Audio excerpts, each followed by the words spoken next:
Good day. Let us continue with our Bible reading lessons. Today is day 6, and we are reading from chapter 19 to 21.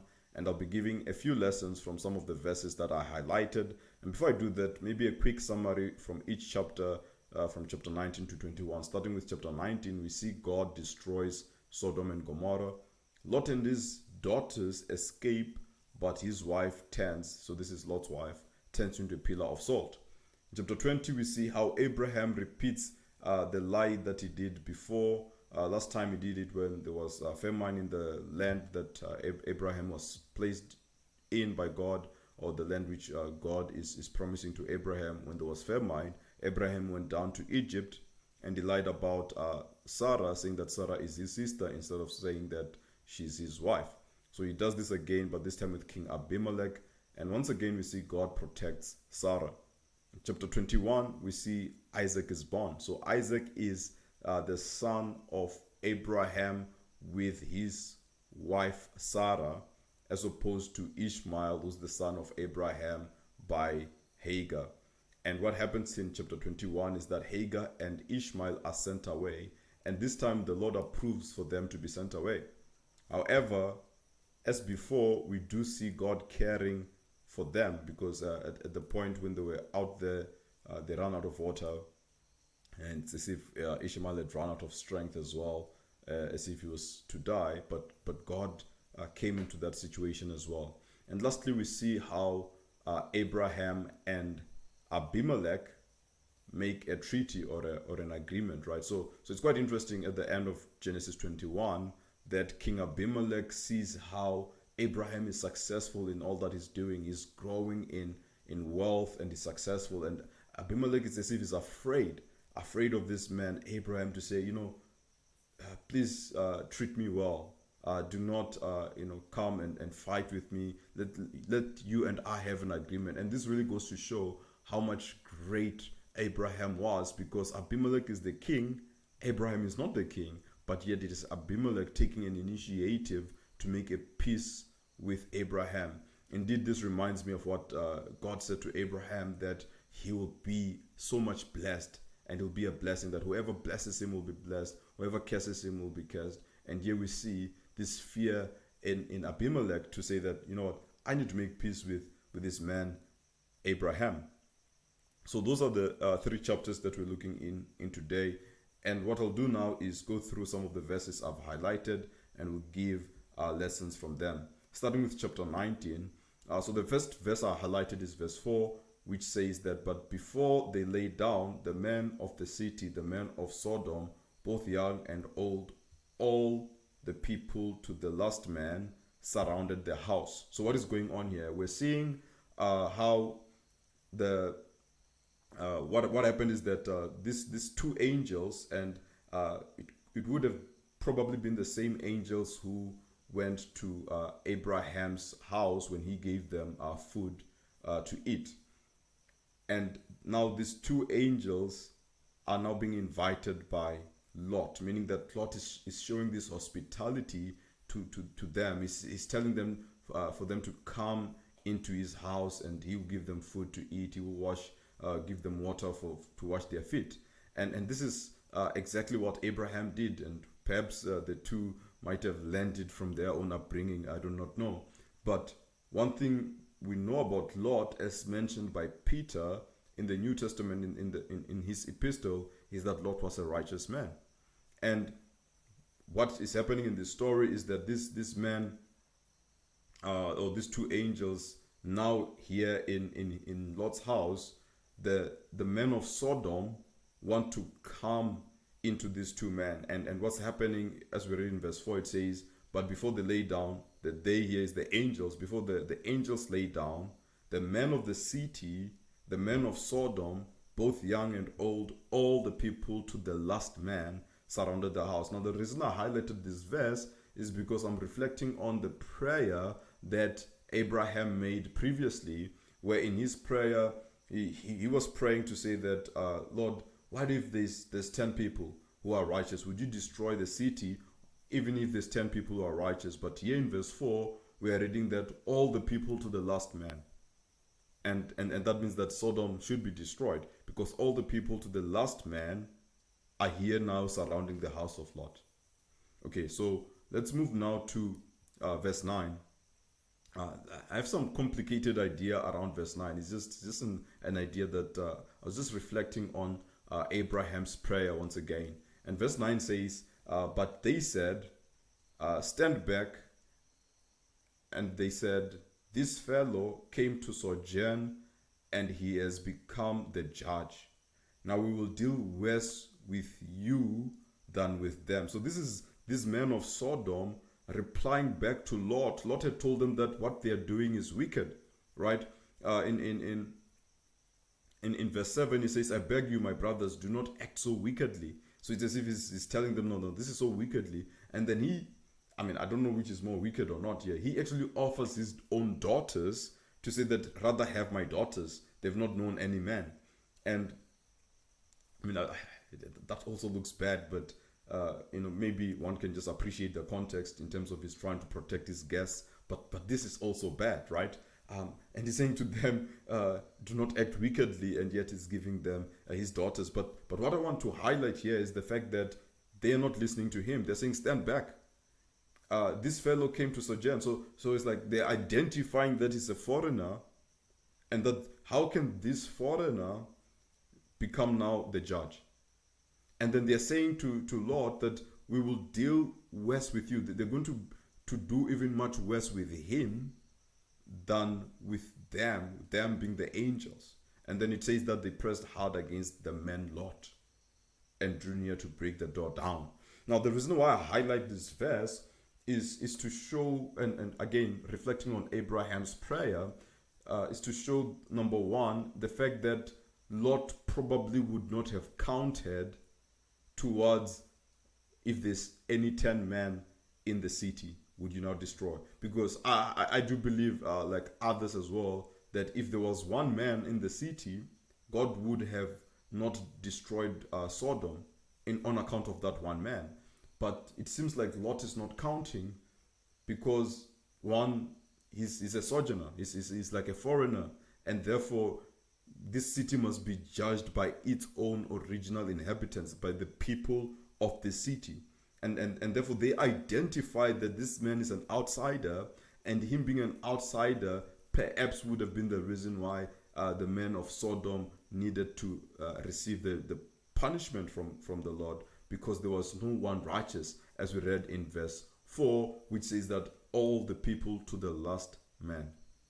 Okay, so the second point I want to raise is the fact that even if Lot was righteous, it seems like his righteousness was not helping them, because it seems like they do not listen to him. They treat him as, they're saying, how can this fellow who came to sojourn, he has now become our judge, and they're saying they're going to deal worse with him, meaning that he himself needs to be rescued because they want to deal worse with him. He needs to be saved from them.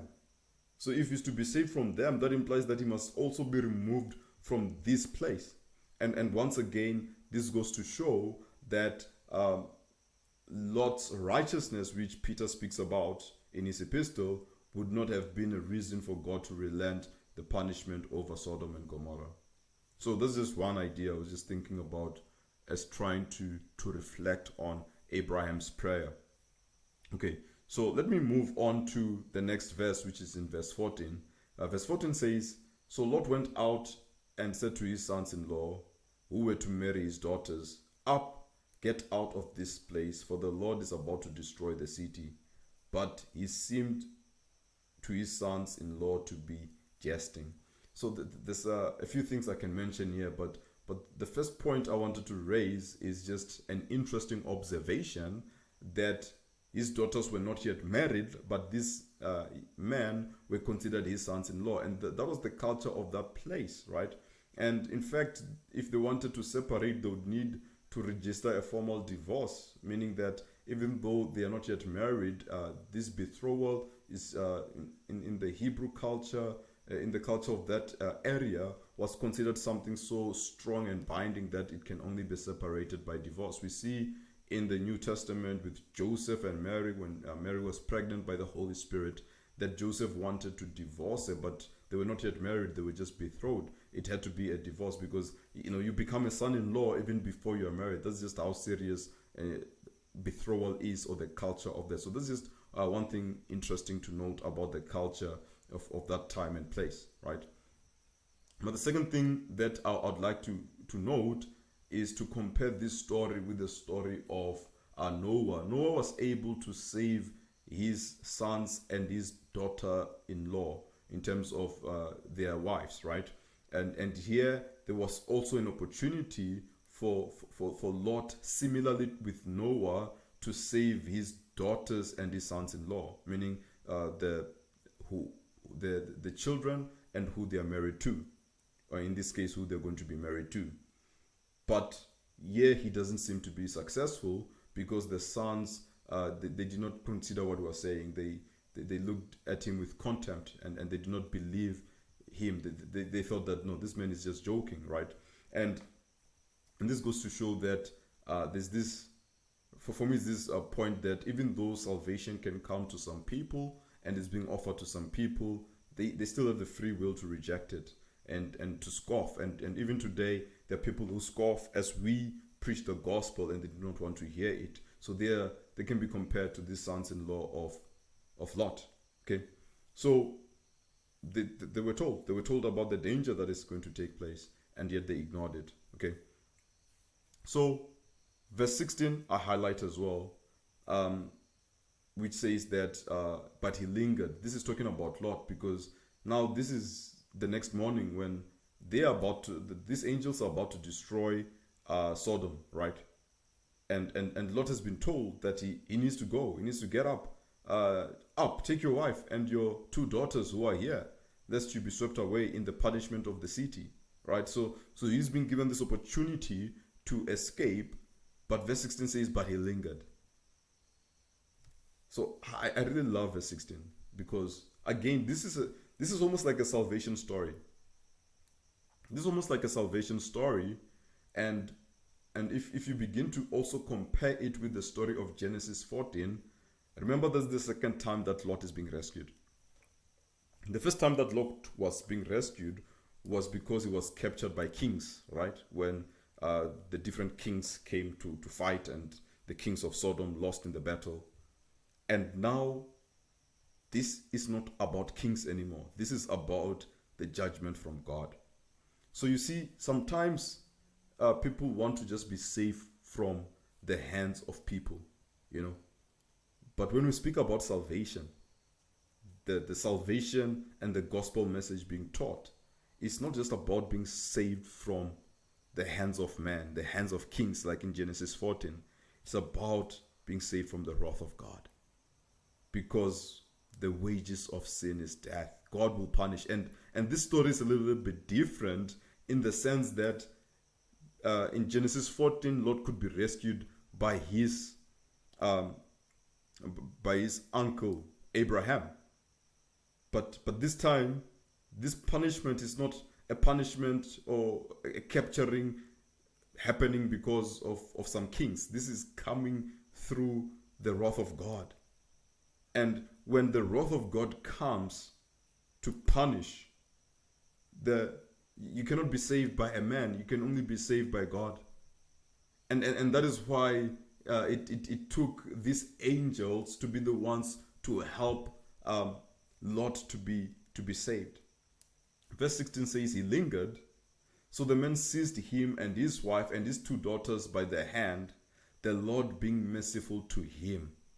And they brought him out and set him outside the city. So there's a sense of he was helped to be saved. And this is true of our salvation. We need the help of the Lord for us to even come to salvation. Because sometimes we can linger. Yes, the message can be taught. The message can be preached saying, get up, get out. You're in trouble. The preachers, the evangelists can preach the messages, but we may linger. We may be blind to it. We may take our time. And sometimes it takes the work of God in us where he seizes us. I mean, imagine, one could even say that if Lot and his family were not taken by force by these angels, they would not have been saved. And it says the Lord being merciful to him. And it is God's mercy when he helps us. When he helps us, it is his mercy. It is not so much that he's acting outside of our free will. I mean, we can already see that Lot did have the willingness to be saved, because he is the one who spoke to even his own sons-in-law that there's that verse which says, the spirit is willing but the flesh is weak. Wherein you might be willing to be saved, you might be willing to come into salvation, but the flesh being weak, you are lingering, and we need the help of God. So there's a sense of receiving the help of God, which we are seeing with the case of Lot. Okay, so it says in verse 17, and as they brought them out, one said, "Escape for your life. Do not look back or stop anywhere in the valley. Escape to the hills, lest you be swept away." So once again, you can see again, if we're speaking about salvation, you can see that there's still a responsibility being placed on Lot, because and his people. It says that escape for your life, meaning that yes, they were brought out, but they were still being told to escape, to continue going without looking back. And now I'm highlighting this word, do not look back, right? We know how in verse 26 it says that, but Lot's wife behind him, so Lot was in front, the wife was following behind, she looked back and she became a pillar of salt. So obviously there's different ways in which people can look into this, but one of my preferred ways to look into this one is that this is not just about looking back physically. It's not like, God is this God who just punishes out of nowhere, but God has a right to do that. It's God at the end of the day. But it's not like it was about that she just turned around and look and say, okay, what's going on? Actually, this looking back is about she's longing to be back there. It is about the fact that she doesn't want to move on. So it's not about just looking by your eyes. It's about wanting to belong back where you come from. We see this example with the Israelites when they came out of Egypt, and they're now in the wilderness between Egypt and them making a journey to the promised land. They were full of complaints. They wanted to go back to Egypt. So that is the type of looking back here. It is a longing to go back where you come from. And in fact, Jesus in the New Testament says, remember Lot's wife. And when he says remember Lot's wife, he's teaching us that even when we come into salvation, remember that she came into salvation, they were put out of the city. When we come into salvation, let us not look back. No more turning back. Let us not look back to the life that we come from. Let us not look back to the life of sin that we come from. Let us move forward. Let us go on into this new life that God is calling us to. So the problem here was less about her looking with her own physical eyes. At least that's my preferred interpretation of this. That with many others, not just me alone. but there's a sense that she's looking back with a longing to go back. So don't look back. I want to encourage someone as you come into salvation, as you come into faith, as you live the life of old, the life of false prophets, of false teaching, of strange teachers, and as you move away from those things, do not look back. I'm thinking about the Galatians who were wanting to go back to the law. And Paul says, oh, you foolish Galatians, who has bewitched you? You started so well in the spirit. Why now wanting to go back into the law? So they were looking back. So let us not be those who look back. We are saved by grace through faith. There's no need for us to look back into the old covenant.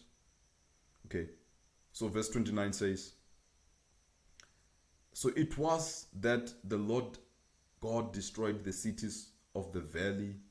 God remembered Abraham and sent Lot out of the midst of the overthrow when he overthrew the cities in which Lot had lived. So the reason I highlight verse 29 is because I've been going back and forth with the prayer of Abraham, and here it says God remembered Abraham. meaning that Lot, being a righteous man, as we hear from Peter, was rescued because God remembered the prayer of Abraham. So again, I'm just highlighting that He's a God that remembers.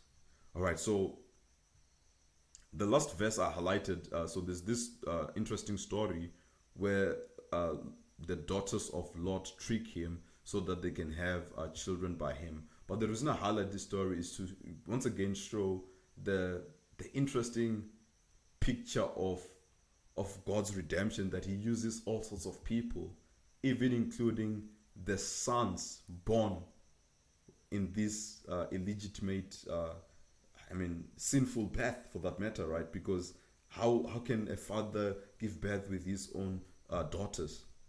I mean, with Judah, it was better; it was a daughter-in-law, but this one is biological daughter, right?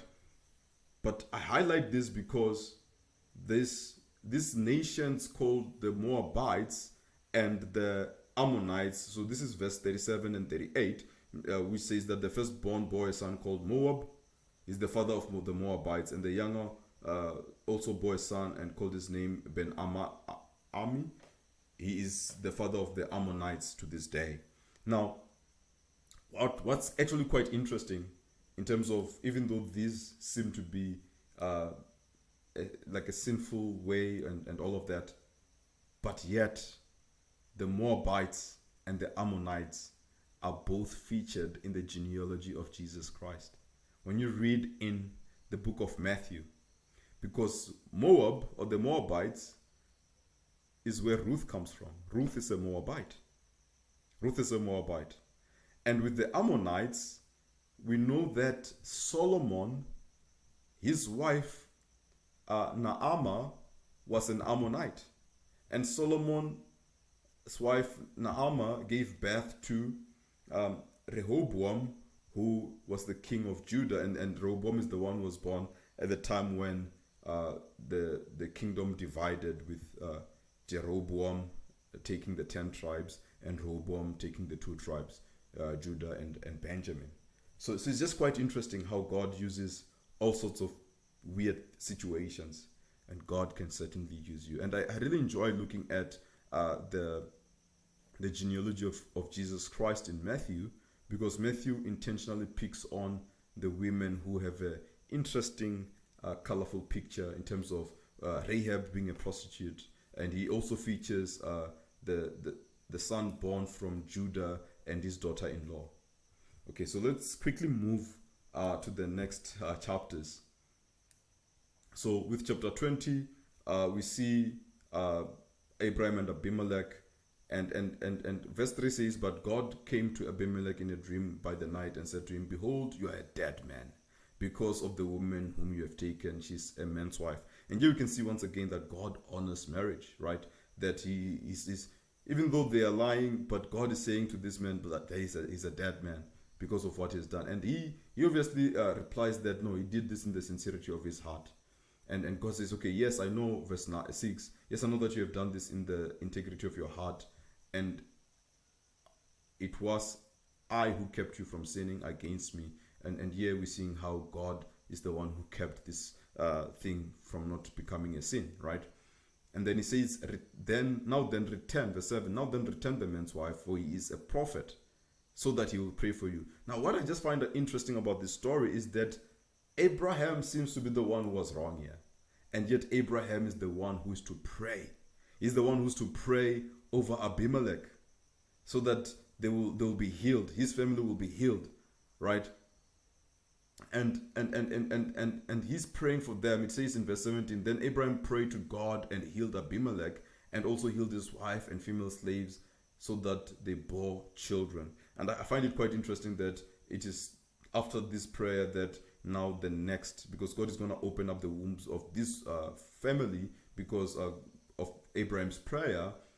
And then the next chapter we see now Sarah finally conceives and gives birth, right? But what I want to say is that Abraham seemed to be the one who was in the wrong. And yet because he was walking with God, or he had a covenant with God, he was the one to pray. Meaning that when you are a child of God, even though you make mistakes, even though you can do odd things like Abraham, lying and all of that, which you should not do. I'm not saying you should do that, but yet your prayer avails much. The prayer of a righteous man avails much. That Abraham, being a man of God, being a man with a covenant with God, was being the one used to pray for Abimelech. Abimelech was innocent in this situation, but he was being the one used to pray. And one more verse I'll highlight in this chapter is verse 12, which says, "Besides, she's indeed my sister, the daughter of my father, though not the daughter of my mother, and she became my wife." So here, Abraham is basically saying that he's defending his lie. He's like, but she's my sister.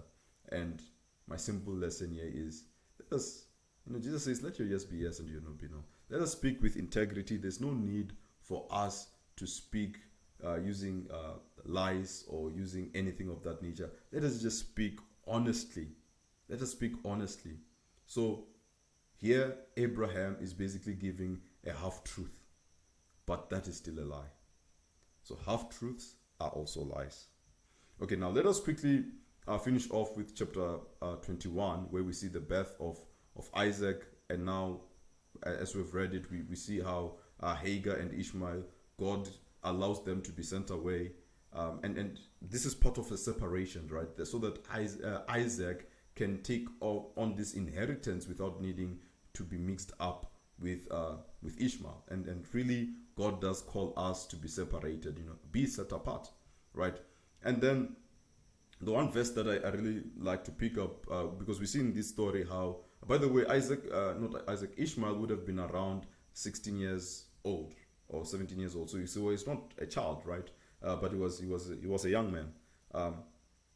And as they're in the wilderness where they've run out of water, it says in verse 17, and in fact in verse 16, it says that Hagar, she lifted up her voice and wept. So it was Hagar who lifted up her voice and wept. But verse 17 says, and God heard the voice of the boy. How interesting is it that God, it doesn't say God heard the voice of Hagar, it says God heard the voice of the boy. The boy was probably tired and thirsty and lying down, and yet God hears his voice, meaning that even in silence, God can hear us. God hears the cries of the heart, not necessarily of the voice. She's weeping out loud. It says she lifted up her voice and wept. And sometimes people want to just come to God, and there's nothing wrong with that, with loud voices of crying, but God can also hear even the small voice, even the voice in the heart. I'm remembering the case of when Samuel was born. His mother went up to the tabernacle there, and she was praying, just moving her lips, and yet God heard it, right? So it says God heard the voice of the boy. God heard the voice of the boy. But another interesting thing, which is just amazing to once again observe, is that he's a caring God. So even though Ishmael is not part of the inheritance, even though Ishmael must be separated from Isaac, God hears the voice of the boy. And the angel of God called to Hagar from heaven and said, "What troubles you, Hagar? Fear not, for God has heard the voice of the boy where he is." So, and then he provides water. She's told that she must look in this water. But it's just amazing to see that God is a caring God. Even though Ishmael is not going to be, part of the covenant with God, he's going to be a great nation. He says in verse 18, "For I'll make him a great nation." He's going to be a different nation. He's not going to be under the Israelites. And yet God cares. God did not just say that they've been chased out of the home, let me leave them alone. God cares. And God cares for you. But I want to encourage someone listening that let it not be that you receive the care from God from outside. How about you receive it from inside? How about you come home? Because with Ishmael, he's receiving the care of God, but it's on the outside. It's not part of the covenant. We can be part of the covenant because this new covenant is open to all who believe in the Lord Jesus Christ, who came to die for all of us. So don't just let God care for you when you're in the outside. You can have God care for you also from the inside. You just need to come. You just need to come and be saved. And with that, may God indeed richly bless you. Amen.